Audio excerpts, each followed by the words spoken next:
La Russie possède une avance certaine en termes de guerre électronique et ce point de vue semble très largement partagé dans le monde. La Fédération de Russie a massivement investi dans la cyberguerre et la guerre électronique depuis les réformes militaires de 2008. Cet investissement s'inscrit dans la logique russe de fournir des réponses asymétriques aux capacités militaires de l'OTAN. La nouvelle phase du conflit entre la Russie et l'Ukraine, qui a commencé le 24 février 2022, donne à voir comment cette capacité a été mise en œuvre et si l'avance russe en ce domaine a été un réel multiplicateur de force. En temps de paix, le niveau de connaissance sur ces matériels est sensible, il l'est plus encore en temps de guerre. Tout cela étant dit, quels sont les principaux matériels de guerre électronique russes et quelles sont les grandes caractéristiques connues? Concernant la guerre électronique de longue portée, il est possible de citer le système de guerre électronique Mourmansk-BN. Il est conçu pour la reconnaissance radio, l'interception et la suppression des signaux ennemis à une distance allant jusqu'à 500 km. Le système est notamment utilisé par les unités côtières de la marine russe. En 2014, le complexe entre en service dans la flotte du Nord. Le système est monté sur 7 camions Kamaz. Il est déployé par 4 supports télescopiques d'une hauteur maximum de 32 mètres.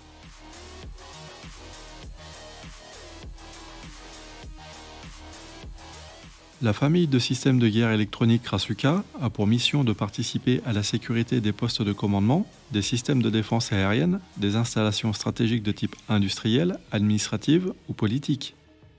Il peut également protéger les grandes concentrations de troupes.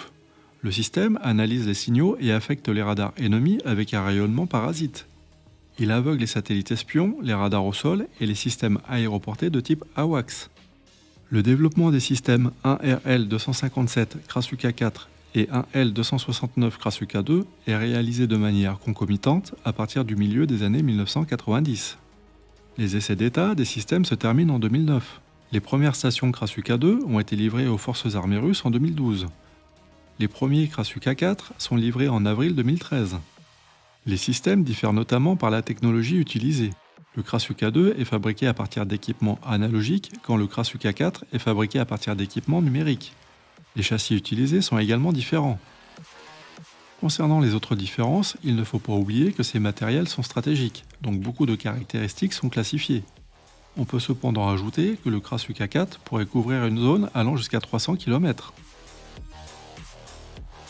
Un autre système récent est le système Pol 21. Il est présenté pour la première fois au public en 2013. Il entre en service au sein des forces russes en 2016. Une version modernisée, le Pol 21M, est également présente dans l'armée russe. Le Pol 21 est conçu pour contrer les armes de haute précision et tout autre système qui utilise la navigation par satellite. Le Pol 21 brouille et ou supprime les signaux des satellites de navigation. Privé de sa capacité à déterminer avec précision ses coordonnées, le missile, la bombe ou l'avion ennemi est considérablement gêné dans la réalisation de sa mission. Le Pol 21 est également largement utilisé dans le cadre de la lutte anti-drone. Le système est construit sur un principe modulaire, ce qui facilite sa production et son déploiement. Le système Pol 21 est composé d'une station radio R340RP. Chaque partie du complexe comprend un conteneur d'équipement et jusqu'à 3 modules d'antenne. Le complexe comprend également un système de commande à distance qui permet de contrôler plus de 100 antennes. Chaque module de brouillage est capable de supprimer les signaux radio à des distances allant jusqu'à 25 km.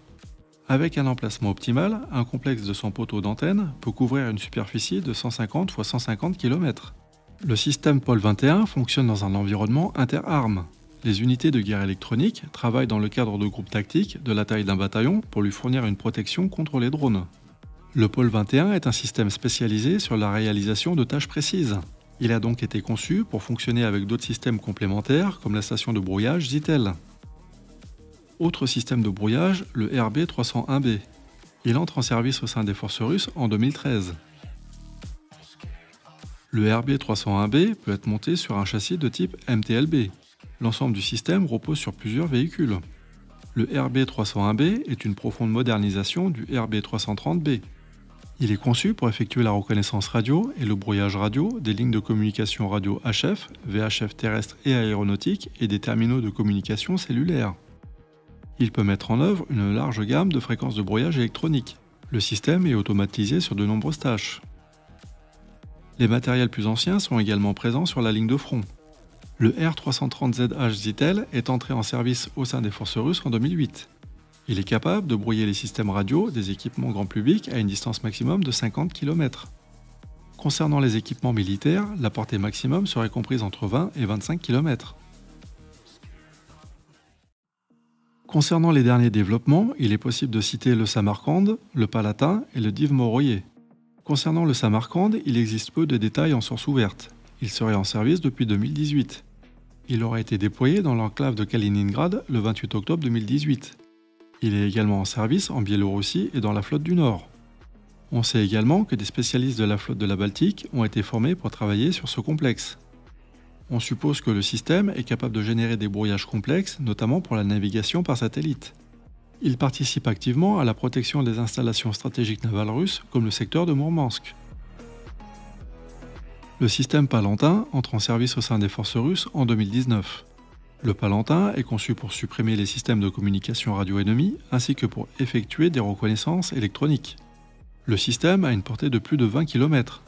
Ce système de guerre électronique détecte et désactive les drones. Le système de guerre électronique Div-Moroye est en cours de développement. Aucune image n'a été trouvée pour illustrer le peu d'informations disponibles. Il est conçu pour prendre la suite des systèmes Krasuka 2 et Krasuka 4 ainsi que du Moskva 1.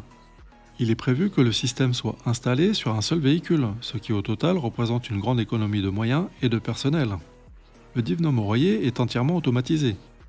Une fois la cible détectée, le système analyse indépendamment le signal et détermine son type, sa direction et sa puissance de rayonnement. Sur la base de ces données, les caractéristiques tactiques et techniques de l'objet sont déterminées.